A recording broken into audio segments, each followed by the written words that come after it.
Hey, good Sunday evening, everybody. I'm Eric Kane alongside Brent Hubbs. This is the Rocky Top Rewind here on the Volquest YouTube channel and at Volquest.com. Can't thank you enough for being here. Appreciate you guys hanging out with us for the next hour from 8 to 9 o'clock Eastern Time. We're going to talk Tennessee football, the win over Kentucky. We're going to answer all of your questions, so go ahead and send those in there. We'll star them, and we'll try to get to them as the hour goes on. We'll answer your questions. We'll talk with Austin Price. Grant Ramy is going to join the show at 8:30. Tennessee had a nice, exciting exhibition win at Michigan State. So Grant Ramey is going to tell us all about that. So we have a loaded, fun hour coming up here on the Rocky Top Rewind. It's presented every single week by our friend Spivey King and Spivey LLP. Matthew A. Spivey, J. Matt King, Richard A. Spivey. If you got a problem, let them find a solution for you. That's T. N. Trial Lawyers. You can get a free consultation by giving them a call today at 423-245-4185. You can visit them online at SpiveyKingandSpiveyLLP.com. Brent Hubbs, it was exciting in a lot of areas. Tennessee was sharp offensively, not in the red zone as much as you like, but Tennessee ran the ball effectively. Your quarterback was really good. Defensively, really good against the run, not so much against the pass, but overall, this is a game that Tennessee needed to win. It won, and you're 6-2 heading back into the month of November for only the second time since Philip Fulmer was last head coach at Tennessee, of course, last year and now this year. Big win for Tennessee. Yeah, no doubt. And listen, winning up there is never the easiest go of it, even when you think that it's going to be. For whatever reason, that place is just hard. I don't know why, but it's a hard for a short drive. It feels like a hard trip every time you go up there for whatever reason. And so you knew that Tennessee was going to be in a game. I didn't think there'd be that many points. I didn't think Tennessee would be that effective offensively, and I certainly didn't think Kentucky would be that effective throwing the football. But that was a nice win for Tennessee. You find a way, and that's what it's about in this league on the road, is finding a way. Tennessee was really good in the fourth quarter to close out a football game. They got off to a good start, and they survived any kind of lull that they had in there. But, it starts with what Michael's saying here. It's Joe Milton. Joe Milton played, I thought, really well. Austin's called him the prettiest game manager out there. Just with, that's kind of how he plays. I thought he managed the game beautifully yesterday. It really did. I didn't think he had a miss yesterday. Did he complete every ball? No. But were there any of those that you went, what was that? There was not there was not an uh-oh throw in the day yesterday. So I was impressed with what Joe did. I don't know that Tennessee can run it that effectively against everybody they got left on the schedule, but that was certainly a nice win for Tennessee. Yeah, it was, and we'll continue to talk Joe Milton as the hour goes on. But like you said, he had 3 incompletions. 2 of them, if you want to get super nitpicky, you could technically say maybe that was interference over there, but they were good balls, catchable balls for their guys. And then he made some really great off-platform throws, and we'll talk about that more as we go on. But I do want to, from the top, Joe Milton played really, really effective. Let's go and answer a super chat question here from Vol for Life 1982. We thank you for sending us in a super chat. There's no question our DNs are being held. What does Banks need to do from an adjustment standpoint to get pressure since they are not getting calls? It feels like week after week there was an issue like this at Alabama. Of course, last night you had the long pause in the postgame press conference for Josh Heupel because he didn't want to criticize officials. Warren Burrell was held on the Ray Davis touchdown run. Tyler Barron is getting held just about every single week. A lot of that's football. I get it. But is there any adjustments that Tim Banks can make to try to alleviate some of that? No, I think you just got to keep coming. You got to keep using your hands, and you got to keep playing. You got to hope that you get a call at some point. Listen, they ran some twists and some stunts yesterday. They ran some blitzes, some zone blitzes, and dropped guys in coverage. They mixed it up with some different stuff. You got to hope at some point you start getting some calls. You're not going to get all of them, but when the offensive tackle pulls James Pierce down as he's falling down and pulls him on top of him, I understand why Josh Heupel's frustrated with those calls. Again, you're not going to get all of them, but you need to get a few of them, right, at some point. And so we'll see if they can get any calls moving forward. Kentucky's not been called for a lot of holding. They don't seem to be called in that a lot. I know Tennessee had the one hold against them, but it was out in open space. It's pretty easy to see. I just think you got to keep coming is what you've got to do. I don't know that there's a whole lot else out there other than just pin your ears back and keep coming on those third down plays. Appreciate the super chat. We'll take your super chat questions as the night goes on. Any questions you have, we'll answer those here on the Rocky Top Rewind. Before we get into more of those questions, I thought it was really important for Tennessee to get back to who they were. And that's running the football. That's your identity. I thought Joe Milton last week and yesterday did a lot of good things with his legs, and man, I really think it might. Everybody's different, but maybe just getting hit early on just kind of get you ready to go, because it feels like those early runs and scrambles on third downs each of the past two games have really kind of got Joe Milton going. But the traditional run game, you got to get Jalen Wright, Jabari Small, and Dylan Sampson going. And 52 yards from the first drive into the end zone. Jalen Wright, he nearly totaled Tennessee's entire tailback rushing production from the week before on drive number one. A big game for Jalen Wright. Dylan Sampson was incredible in the fourth quarter. Jabari Small, 32 yards on 9 carries. Tennessee got back to running the football, and I thought that was a huge emphasis, and took a lot off Joe, who was really good on the night as well. Yeah, I'm surprised at the way Kentucky played it. I really am. Obviously, Kentucky was scared to death of their secondary and didn't think they could match up in a lot of, zero coverage, a lot of man coverage. They played a lot of zone, which they did against Missouri. That lightens the box, and we know whenever the box is light, Eric, and Josh Heupel's going to run the football, and they're going to take advantage of it. Tennessee's pull game was really good yesterday, pulling tackles, pulling guards. They did it a variety of different ways. At times they pulled the tight end as an H-back. Yeah.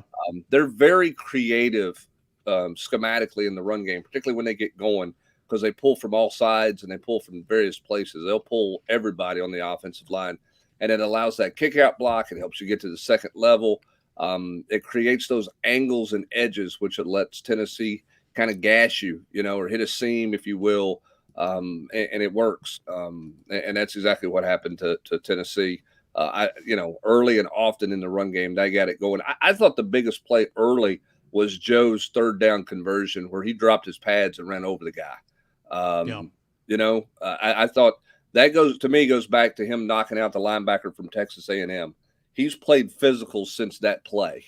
Now, there's times he slides and does a good job, but he had a good understanding of what he needed to get done yesterday and what he needed to get done on that play.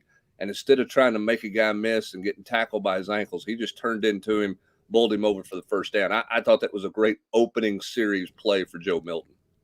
Yeah, it was. And again, I think it kind of goes against what he didn't do against Texas A&M, where he was heavily criticized. And, it's kind of like you want to go to the sticks, make an effort. And the last two games he's done that. And I really think that's kind of gotten him in the groove to go out there and play a big football game. And I think that's helped him. Donovan chimes in here with the super chat. Donovan, we appreciate you as always. We'll talk some hoops at 8:30 with Grant Ramy. He says, "What up, Eric and Brent? Glad Tennessee 6-2. On the other hand, y'all better jump on Dalton Connect bandwagon. He's being charged with assault. My goodness, he had a great game. And again, we'll get more into this at 8:30. He had a fantastic showing in that exhibition game at Michigan State. 28 points. Was really good at the charity stripe. Really good from three. He and Gainey as well. Some newcomers for Tennessee performed in a big way, where you played a quality opponent, quality program without two of your best players."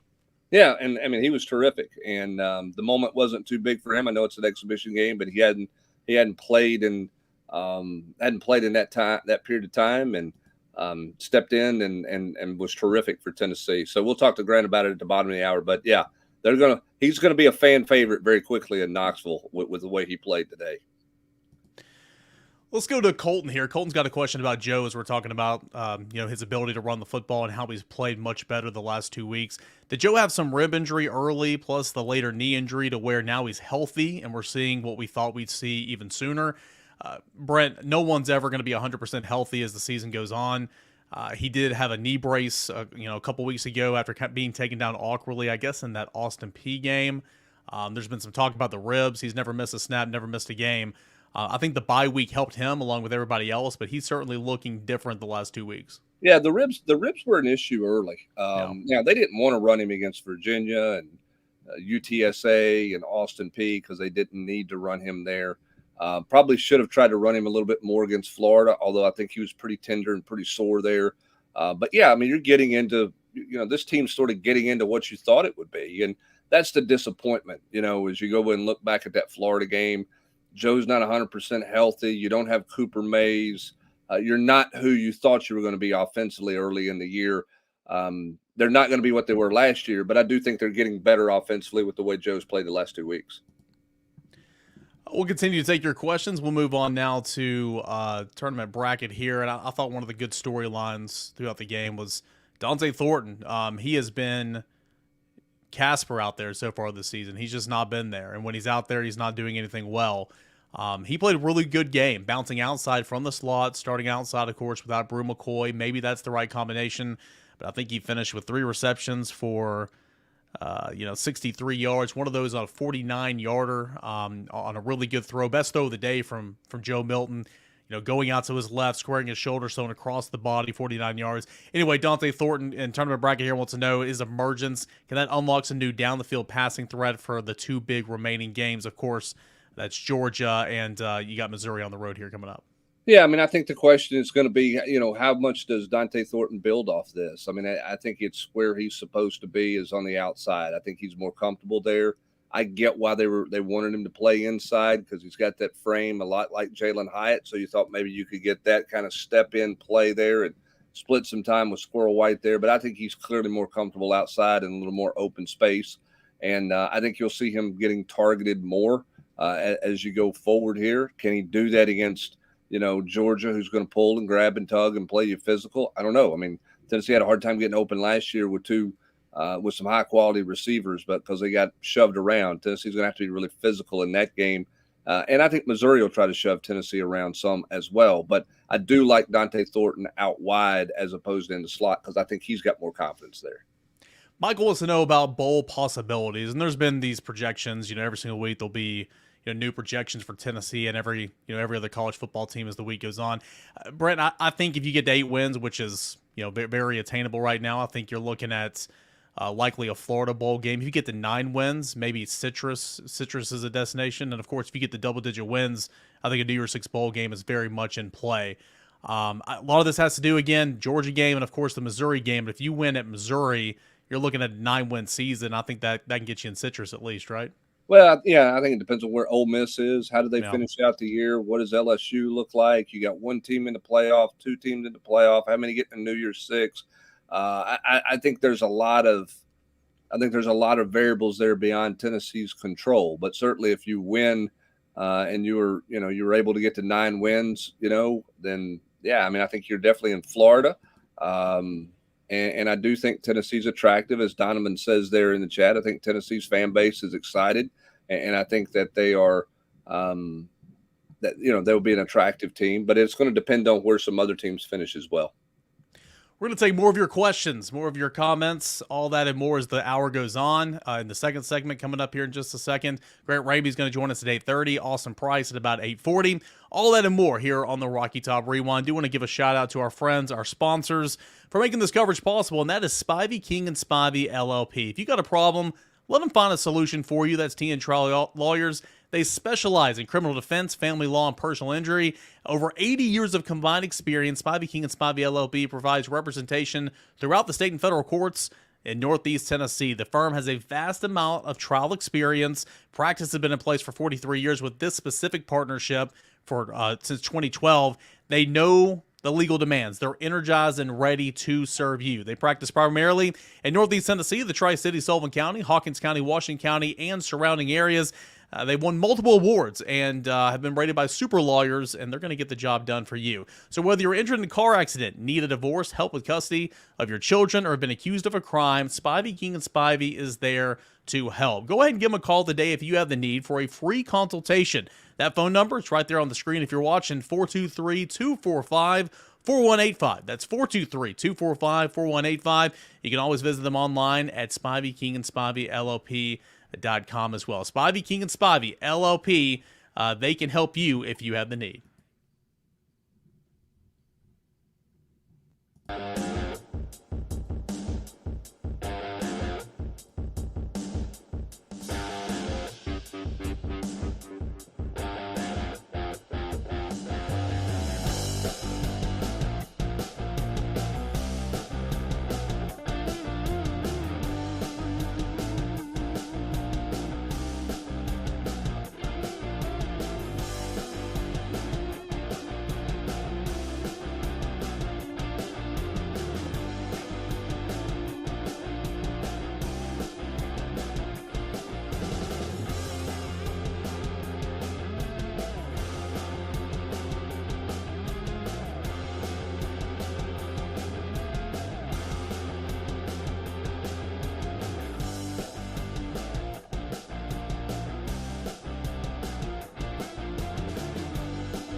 Welcome back into the Rocky Top Rewind every Sunday night, recapping Tennessee football game. This last Saturday, it was Tennessee 33, Kentucky 27. And this is the Rocky Top Rewind with Brent Hubbs. I'm Eric Kane. We'll be on the air until 9 o'clock, taking your questions and a whole lot more. Let's get back into those questions. And we have another super chat here from Donovan, and we can't thank you enough. It's a good question, Brent. We've talked about this as the year's gone on. I know Joe has struggled, but I'm surprised in the 2-minute drills, there's not more of a hurry up, a sense of urgency. The defensive backs played way off as well. It's about trying to figure out kind of what you want to do, right? I mean, I'm sitting there on the rewatch, and I did it in real time last night as well, right before the halftime. I'm like, what are you doing? Go, go, go. But it's like they got to get that first down. Then they're going to take a shot. And then, of course, the Ramel Keaton catch, which you and I both are like, what in the world? That determined that, okay, they're going to go and get some points right there. But I think they're kind of in a feeling out process a lot of those times. I'm not saying it's right or wrong, but that's what they do. But it does take some time off the clock. Well, but you look at it, Tennessee scored inside the final minute of the first half in 5 of 8 games this year. The only really one they missed that was critical was Florida. And they got into Florida territory. They just couldn't finish there. They didn't run out of time. They ran out of downs at that point. So, it's different. I mean, they go really fast, so they don't have to play the helter-skelter super hurry up. And again, if you're going to get DBs playing way off and you're going to get light boxes, Josh Heupel's going to run it. And he did it against Virginia, and they just ran it all the way down the field and scored in about 45 seconds, it felt like. Last night, they, hit the one big play on 3rd down and, then got going really fast after that. I don't mind the field goal decision there at 7 seconds. Could they have had more time? Yes. But if they don't make the catch by Keaton, if they don't get credit for that catch, Kentucky's getting ready to get the football back, and they're getting ready to go 2 minutes on you. So it's a balancing act of when you get to go. You get it to midfield, get close to midfield, then Tennessee takes off and goes really fast at that point. Brother, there were a lot of good things from last night. Of course, Tennessee, won over Kentucky 33-27. Tennessee ran the ball effectively. Joe Milton was really, really good. I thought early in the game they didn't ask him to do an awful lot, and they continued to put more on him as the game went on, but he was just making some plays. Rush defense was good. I know a lot of people during the game frustrated, calling for, Willie Martinez, Tim Banks, and all that, but let's at least get something out in the open. Tennessee made Kentucky one-dimensional. The game plan was make the guy that's completing passes at 54% on the season beat you through the air. That's what Tennessee did. Give Leary credit. You wrote about it in your 10 things you think you learned. He had himself a ball game. It's like these quarterbacks have themselves a ball game against the Tennessee defense over the years. He had himself a ball game. But you shut down Ray Davis. Ray Davis, who leads the SEC with 13 total touchdowns. He got in the end zone once. But a guy that's averaging well over 100 yards, he had 42 yards on the day. So the issue defensively was, just like in Florida, you couldn't get home with 4. The lack of a pass rush allowed Leary to sit back there. He was making throws, but he was not pressured for much of the night, and that exposed the back end. Yeah, it certainly made him look like it made it look like a 7-on-7 game at one point, in a lot of ways.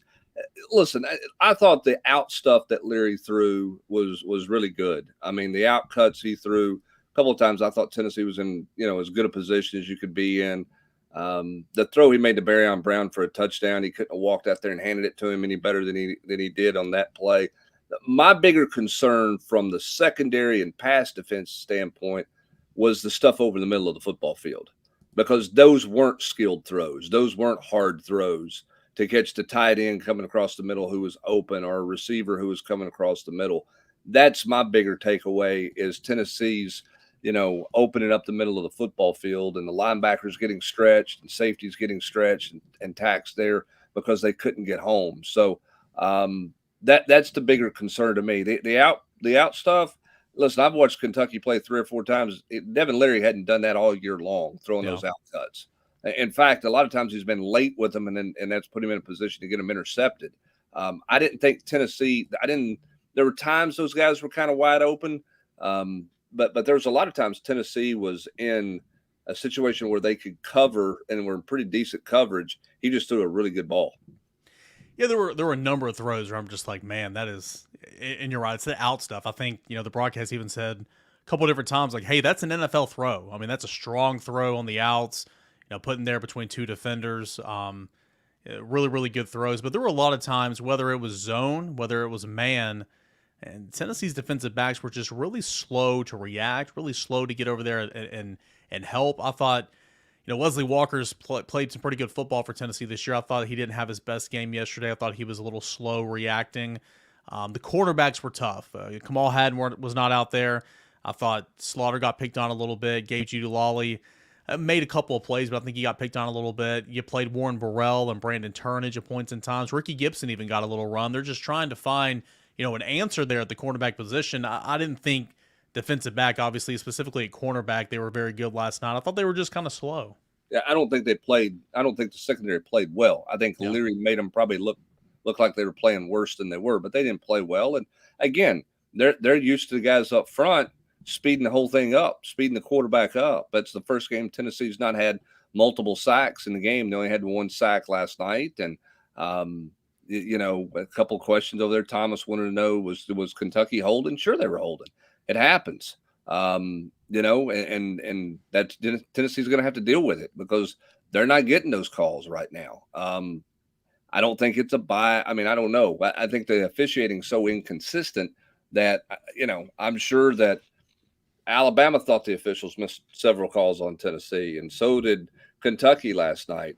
It is strange, and it is a weird phenomenon that you've seen two games take place where the opponent Tennessee's playing did not have a live penalty. Everything was a dead ball penalty.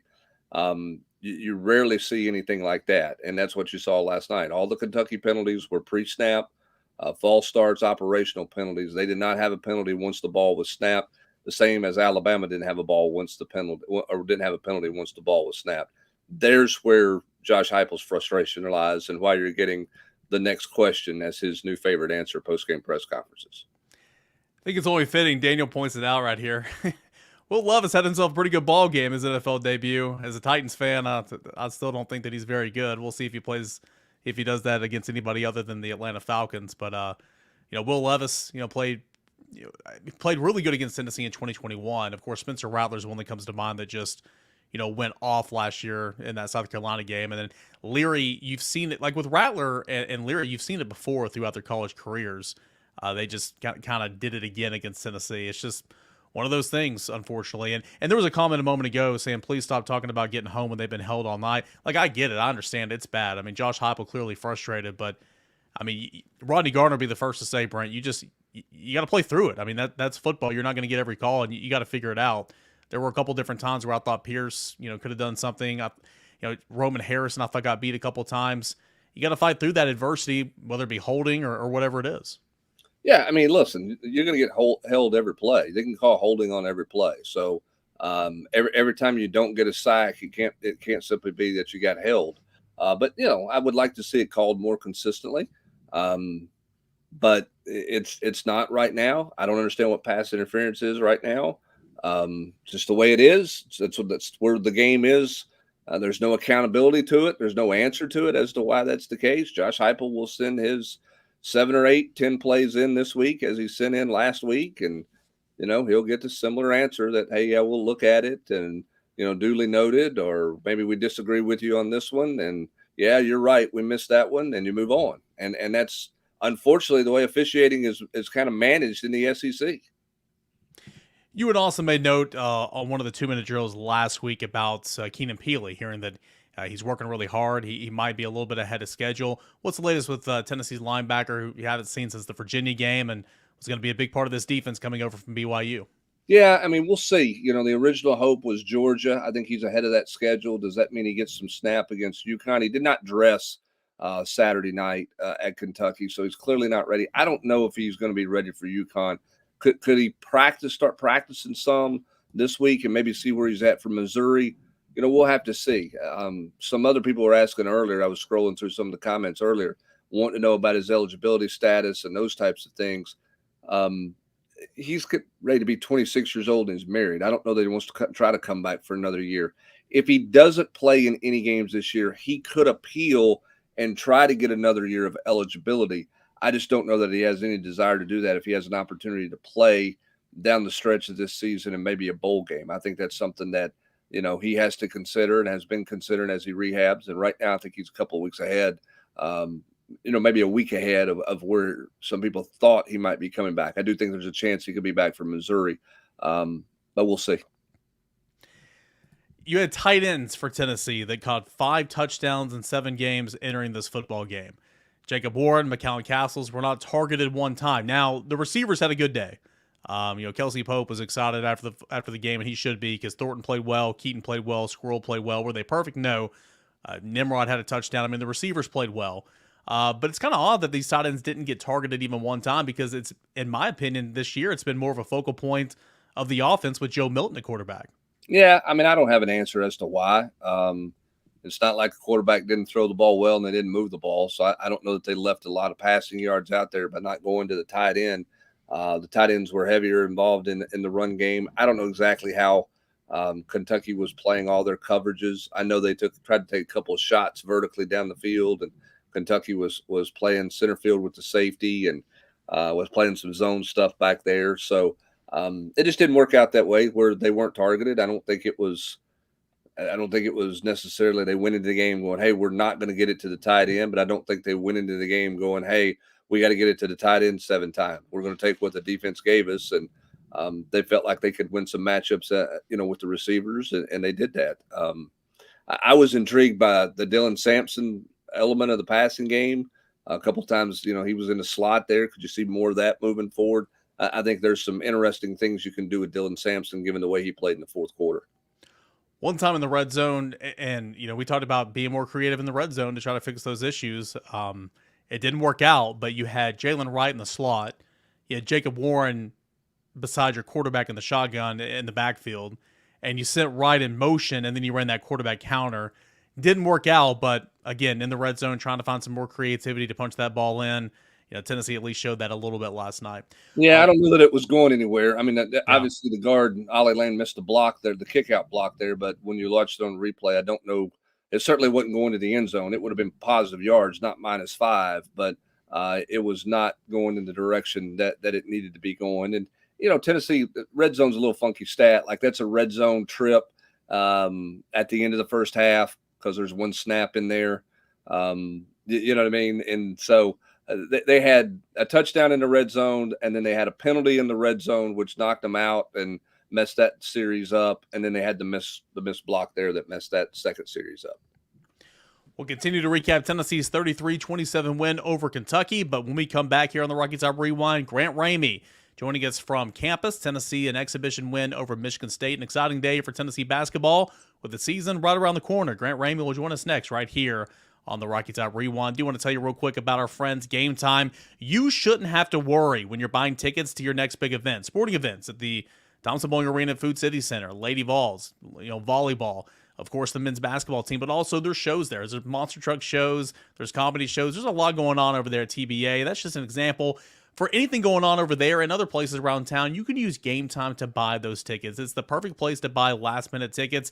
They help you out as well. They have protection for job loss, event cancellation protection, lowest price guarantee as well. So if you find that same ticket for a cheaper price, they're going to give you 110% of a credit for that ticket. All that and more, that is at Game Time. Easy to use, easy to find, flash deals.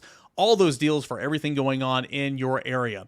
You can download the Game Time app today, create an account, use the promo code VOLS, VOLS, for $20 off your first purchase. That's terms again apply. Use the promo code VOLS for $20 off your first purchase by downloading Game Time app today. Download Game Time app today. Last minute tickets, lowest price, guarantee. More with the Rocky Top Rewind when we return. Grant Ramy will join the show.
Welcome back into the Rocky Top Rewind. I'm Eric Kane. That is Brent Hubbs. And now joining the fun, the party here is Grant Ramy from inside his car somewhere. Are you safe, buddy? Do you have enough light over there? All I know is it's 46 degrees and raining, and who chooses to live up here is beyond me. I mean, it's going to be cold at the house this week, but I think it's like 75 at the house right now, and it's 46 and rainy. It's somewhere in East Lansing. This guy went and covered Tennessee football last night at Kentucky, drove through the night, covered Tennessee's exhibition win over Michigan State, final score 89-88. Great coverage over at Volquest.com from both Grants, who was on site, and of course Rob Lewis. Grant, exciting finish. Tennessee off to a great start. Kind of won that game with some free throws there with less than 2 seconds left. End of the day, doesn't matter. This win doesn't count, but quality program without two of your best players. An exciting day for Tennessee hoops. Yeah, it doesn't count, but it's a test nonetheless. Win or lose, it's going to be a huge test on the road. Big-time atmosphere. I don't know if it's a sellout, but it looked like a capacity crowd. Really nice environment, something you don't get in October, obviously, this time of year. Something I didn't need was a steal on the inbound with 5 seconds left to tie the game and wrecks everything I've written to that point. I need to ease my way into basketball season and get a Lenore Ryan kind of scrimmage where it's a 50-point game with 10 minutes left. But yeah, it was a huge. I mean, Tennessee gets out on the start. They get 17-1, whatever it was, led by 18 first half. Michigan State got it down to 1 3 different times, tied it with 3.7 seconds left, whatever it was. And for Tennessee to go down and to draw a foul and to get to the free throw line, Jordan Gainey missed the first one, make the second one, 1.9 seconds left. Just a huge test they passed, a road test, something you don't get this time of year. Very, very interesting start for this team. Yeah, Grant, I mean, first of all, I hope Mike Wilson didn't scream at anybody next to him on press row because I know how he is in those tight moments with the final play. So hopefully he did not scar anyone up there. He's the worst. In his old stomping grounds. But I joke. This team, for this team to do this, how do we not make too much out of this, Grant? Because you don't have your two best guys in the backcourt. You've got all these newcomers who come in and make a splash. How do you not make too much out of this when you look at it big picture wise? You think back to last October in Frisco, Texas, and Tennessee scored 90-something on Gonzaga and beat them by 18, 19, whatever it was. And Tyreek Key torched them, hit a ton of shots. He looked like everything, the guy they needed out of the portal. And it just didn't pan out that way. I mean, you fast forward to March, and they got down 8 against Florida Atlantic in the second half of a Sweet 16 game, and it felt like they were down 18 because that's how much that Tennessee team had struggled to score at that point in the season. So you got to take everything with a grain of salt. What happens in October, not necessarily going to be happening in March, but to have Dalton Connect score 28, to have Gainey score 20, to win that game on the road, an exhibition, whatever, without Santiago Vescovi, without Zakai Ziegler, your two veteran guards, your two guys are going to be handling the ball. It's a huge performance because I didn't really come here thinking Tennessee had much of a chance to win without those two guys in the lineup, on the road, in that environment, without the two guys you need handling the ball. So for them to get the big lead, for it to go away like it did late in the first half, and for them to keep responding every time Michigan State got back within one, very, very impressive stuff. Kind of on that note, you continue to mention Zakai Ziegler didn't play, Santiago Vescovi didn't play. So it's impossible to answer this question, but how did that impact the rotation in an exhibition game in October? Right. And then off that, even without those two guys, Freddie DeLeon played 14 minutes. That was a surprise to me. Was that to you? Yeah, a little bit. I think Rick likes to send messages with young players, especially minutes and starting and all that stuff. If you're not doing exactly what he thinks you need to be doing, or if you're not pressing as hard as he wants you to press, he'll send a message by starting somebody else and by limiting your minutes. Now, he did say tonight that he liked what he got from Freddie, and they wanted to keep him out on the floor in some situations where things weren't going well and they wanted to face some adversity.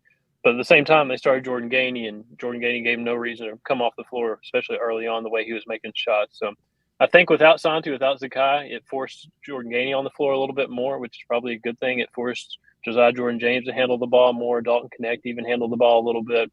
Jonas Adu, the 7-footer, brought it up a couple times, almost like he was a point guard, like it's kind of NBA positionless basketball. So without those two guys, I think it forced more minutes for more guys, and that's a big benefit moving forward. Grant, everybody's going to be talking about Dalton Connect. What he showed today, is that what you thought his game was?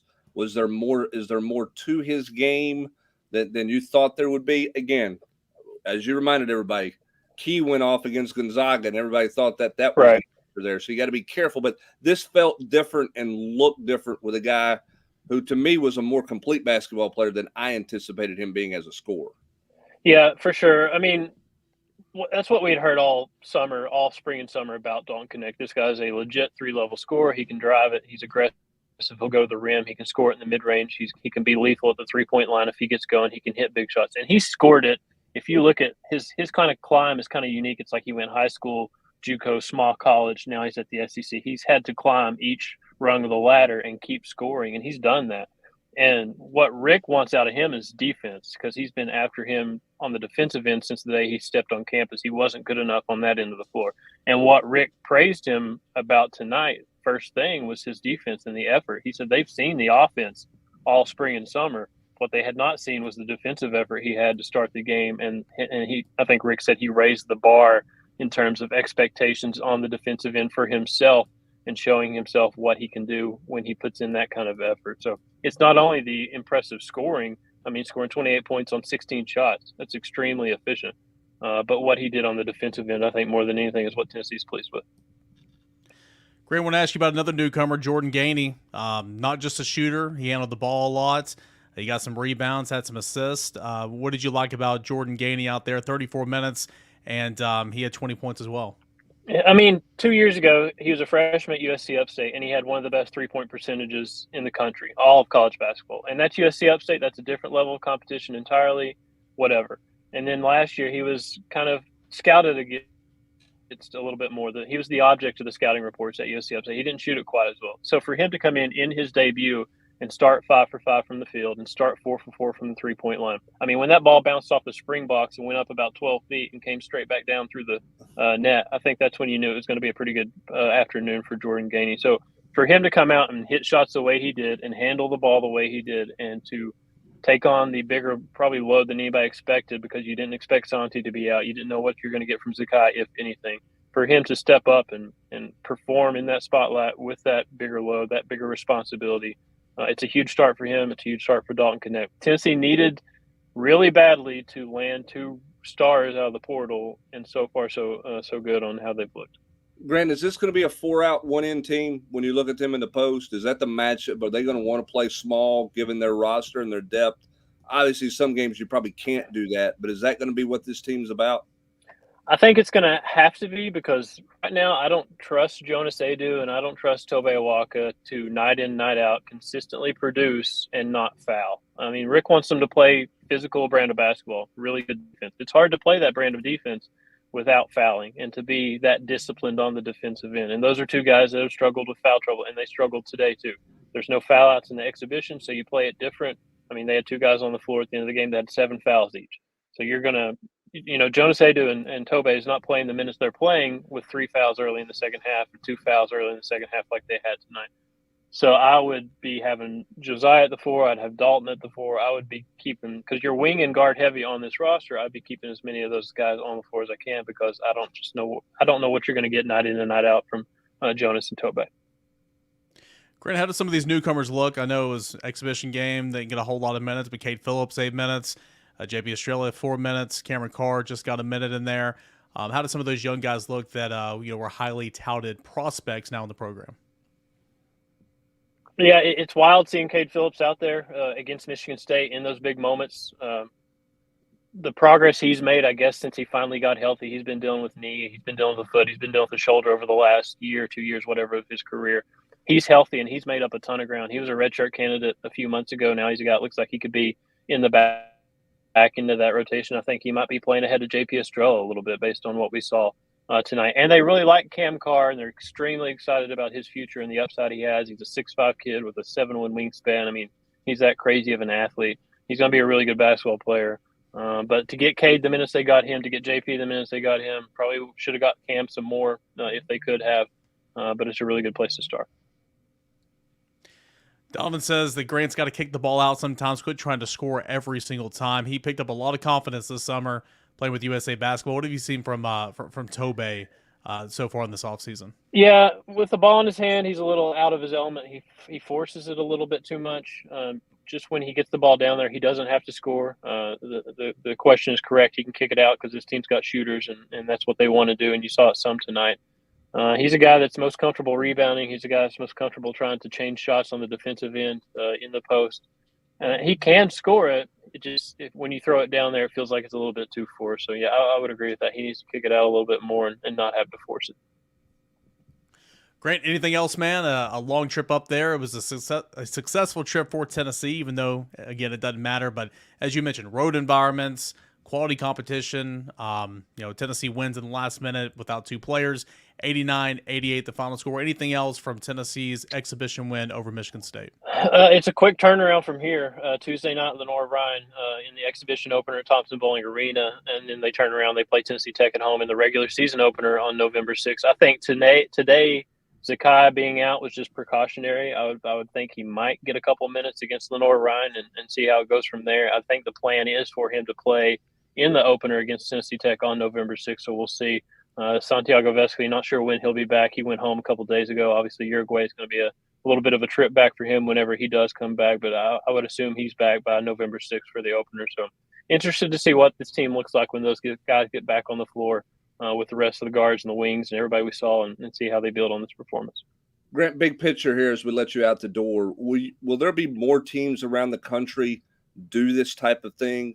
What do you think that this will be at the Power 5 level, that people will spend the money to do this? I'll say this: the production value was terrific because you got some behind the scenes stuff today. I mean, you got coaches wearing headsets during a game. So from a viewership standpoint, it was pretty fun to watch. I would imagine coaches like it, but do you think this type of game really takes off moving forward on campus venues with this type of play with big time programs? I think it has to, because it makes too much sense not to. I mean, you can do this. You can get a huge test for your team, for the other team. You can raise money for a good cause. I mean, all the money that from tonight goes to the Maui wildfire relief stuff. Pick your charity of choice in the future. I mean, Arkansas had 20,000 at Bud Walton the other day for a Purdue game that went to overtime. I mean, that's a huge test. Even if you're on the road, you're getting that test, that road test, that first road trip out of the way. Get these guys on a charter flight, play in this kind of environment, kind of have that run through. I mean, Tennessee goes to Wisconsin in a couple weeks in a very similar trip as the one they're on right now. So I think it makes too much sense not to. It's one thing to play Lenore-Ryan. Yeah, you got to get some of those games in for exhibitions. But Rick said it doesn't make sense to him why they don't have more of these. Play 3 exhibitions if you have to, and play 2 Power 5s or whatever. Play 2 big-time matchups. And one really, really funny scene from tonight, I'm looking down at the bench, and I see Rick's got a headset on. And he had mentioned talking to the broadcast in the middle of it a couple days ago, saying they had to do that. But he's got the headset on, and Tennessee's turning it over on the other end of the floor, and he's just throwing his arms up. He's not happy, and he's got a headset on. And I don't know what he was saying, if he was yelling about his team or just talking about something completely different. But the juxtaposition of the headset on, throwing the hands up on the bench, not happy, it was pretty good. It was a fun broadcast to watch. It really was. It was well done today for sure. It felt like March. I mean, I needed I didn't need to jump head first into the deep end. I needed some wading into the shallow end of the pool especially on a back-to-back football weekend. All right, we'll get back, and we'll see you at the Quarterbacks Club tomorrow at Calhoun's, all right? Yeah, high noon, baby. I'm about to get on this private jet. Grant Ramy, great work this weekend, basketball, football, and safe travels back, man. Thanks so much. Take care, see you, boys. All right, that is Grant Ramy, a cohort of ours over at Volquest.com. Plenty of basketball coverage. Rob Lewis wrote a couple of things as well. Tennessee 89-88 over Michigan State in exhibition play from East Lansing here today. We'll answer more of your questions. We'll continue to talk Tennessee's win over Kentucky, what this means moving forward, all that coming up in the final 15 minutes right here on the Rocky Top Rewind.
We got about 15 minutes left here on the Rocky Top Rewind. Appreciate you guys for being here every Sunday night, recapping Tennessee's game the day before. And of course, it was a late one in Lexington, but Tennessee came out on top 33-27, 6-2 on the year, 3-2 in SEC, coming back home for homecoming against UConn, going on the road to Missouri, and the showdown back at Neyland Stadium against Georgia on November the 18th. Let's go ahead and answer some of your questions. We'll start here with tournament brackets. We'll conclude here with tournament bracket here on this segment. How concerned should we be about the secondary moving forward? Felt like no hadn't really hurt, and we'll need to tighten up to even to beat Missouri.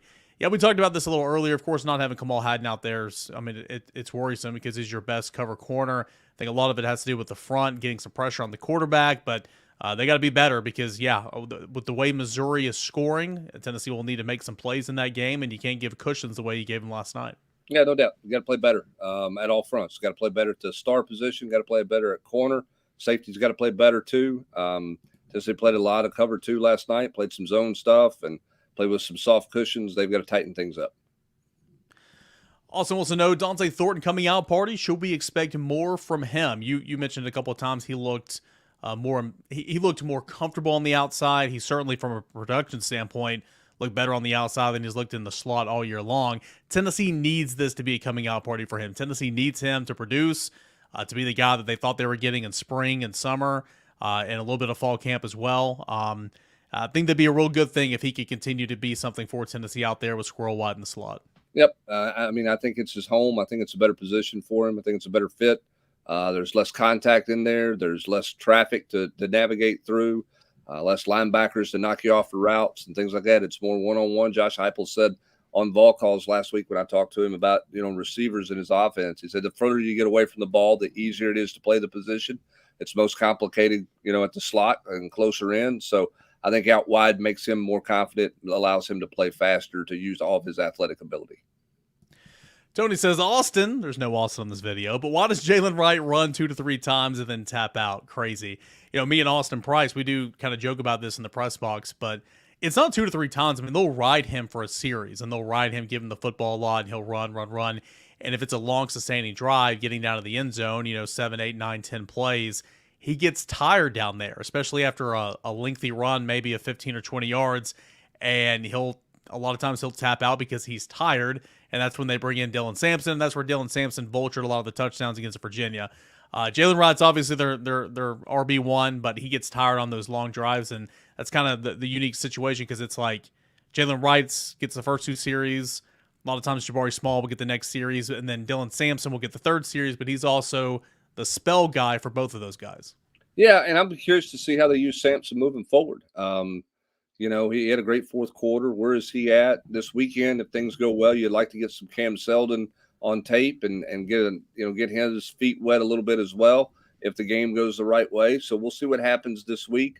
You need Jalen Wright healthy for the stretch run. So I think you probably are cautious with him this week and go from there. But it is a little surprising to see him at times, tap out, near the finish line or the goal line. I'm not quite sure why he wasn't in there in the 4th quarter, other than they got Sampson a series in there and he was really hot. But Tennessee only had 2 drives in the 4th quarter, and it was Sampson, both times, and he obviously put Kentucky away with his play.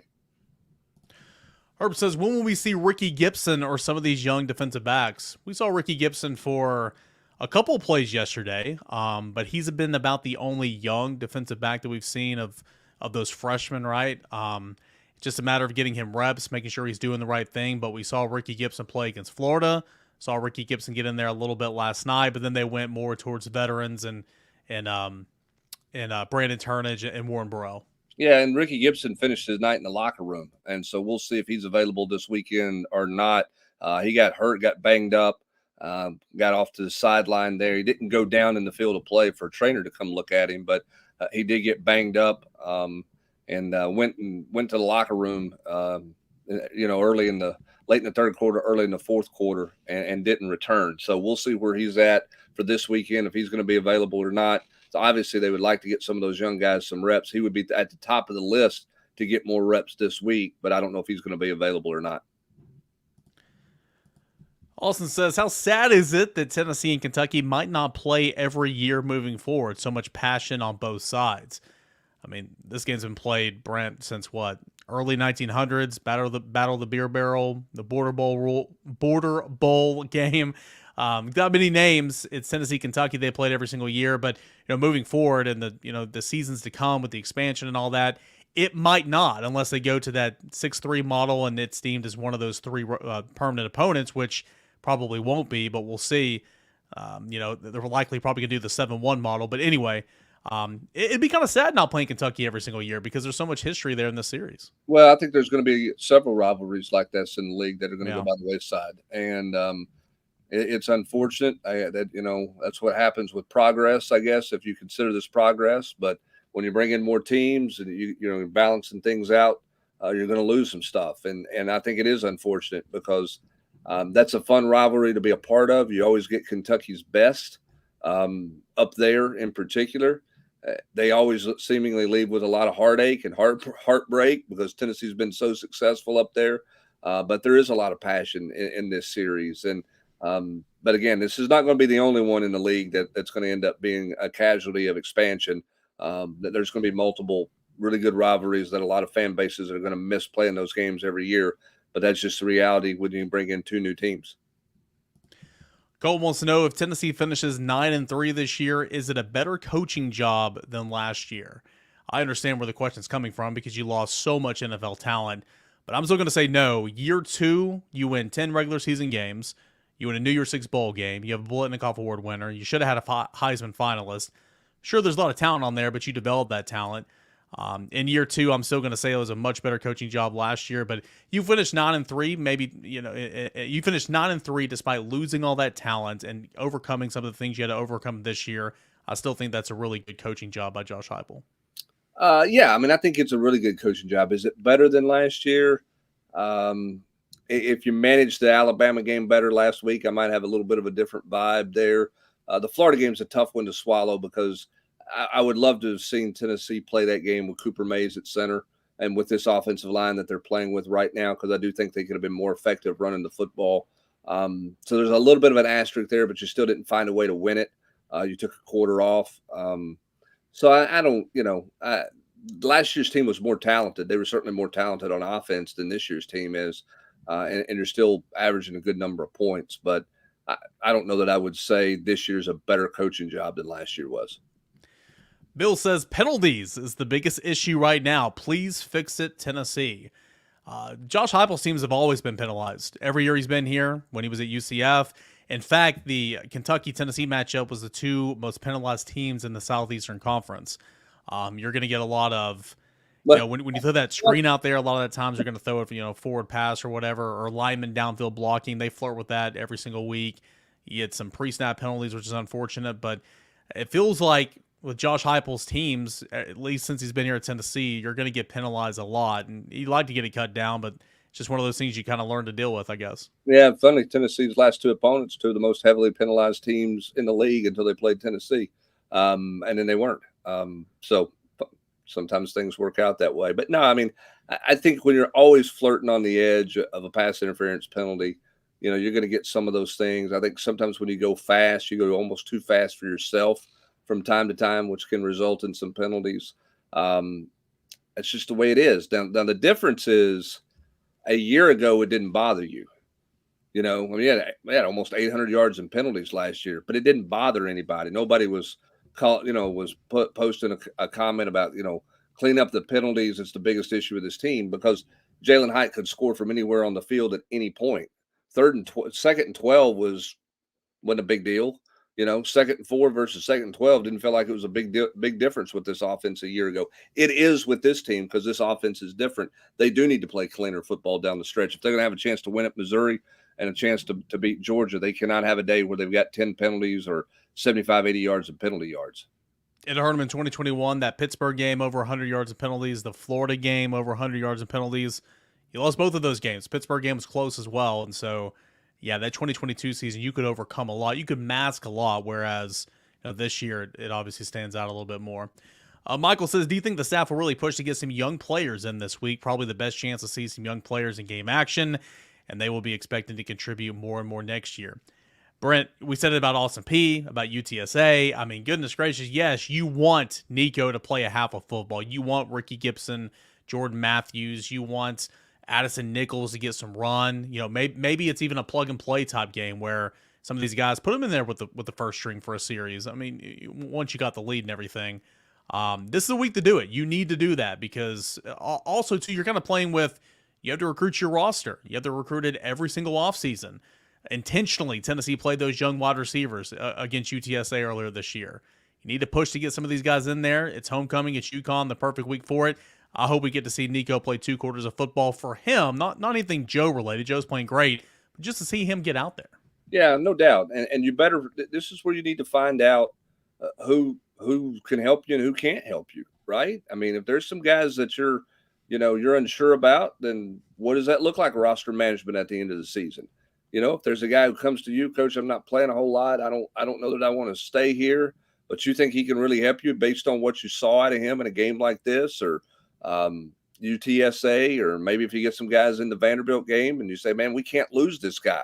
Changes how you manage that roster, when you're looking at things late in the year. So, yeah, I mean, I think you better take advantage of every opportunity if you can get it this weekend to play young players as much as you can play them and let them play. Don't just put them out there to milk the clock. And you need to see who can help you and who can't help you moving forward, because there's going to be a big roster turnover on this team, not because of transfer portals, Eric. There's going to be a big roster turnover because of graduation and veteran players. You need to find out exactly where you are with some young players, because that could also determine what your needs are in the transfer portal, right? Yeah. Where are you at receiver? You know where you are at tight end, but where are you at some other positions in terms of how much do you need help? You don't really know the answer to that if you're not playing some of these guys. You better take full advantage of it this week. Last question I want to get into, and it's not necessarily answering Michael's question here, talking about last year Spencer Rattler went off against Tennessee. He said, well, because South Carolina knew the plays. But bigger picture here. I mean, there's last week dominated the storylines of Michigan, sign stealing, all that type of stuff. Moving forward, not necessarily asking you what you think and hear that. It's a developing story, but moving forward, technology, microphones and earpieces in the helmets, that's got to be a part of the college game, right? I mean, you're seeing that in the NFL, obviously. We got something on the mailbag question or podcast earlier this week saying that some high schools in America do that, maybe some rich high schools, but that's got to be incorporated in the college game moving forward to try to help alleviate some of that, correct? Yeah, and I think you're going to see Power 5 teams experiment with it in the bowl game. I think that's going to be out there in the bowl game. I don't really know why you have to experiment with it. You know what it is. Like, it should just be made available. If you don't want to use it, don't use it. But it shouldn't be illegal technology if it's readily available and it's cost efficient enough that everybody can afford it. I mean, if somebody in the NFL doesn't want to use the earpiece in their helmet, there's no law that says they have to use it. But it's available. I think it should be available at the college level. I don't know why you have to experiment with it in the bowl game to see whether you're going to use it or not going to use it. I think moving forward, you're going to see that technology available to teams, and I think you'll see teams use it, not just in the bowl game, but I think you'll see them use it next season. A great hour here on the Rocky Top Rewind. We do it every single Sunday night, 8 o'clock to 9 o'clock Eastern Time. Volquest on the YouTube channel and volquest.com. I'm Eric Kane. That is Brent Hubbs. Tennessee, a 33-27 winner over Kentucky. 6-2 on the year and 3-2 now in Southeastern Conference play. Tennessee returns home, plays UConn for homecoming. Then we'll hit the road to take on Missouri, and then back home for Georgia, and of course Vanderbilt to finish out the regular season. All that coverage, preview coverage as we continue on with game weeks right here at volquest.com. Appreciate you guys for being here as always. Big thanks to Spivey King and Spivey LLP for making this coverage possible. If you have a need, if you need to talk to those guys, if you have a need for them, give them a call today. A free consultation, 423-245-4185. You can always visit them online at SpiveyKingandSpiveyLLP.com. For Brent Hubbs, Grant Ramy, I am Eric Kane. Appreciate you guys as always for joining us right here on the Rocky Top Rewind.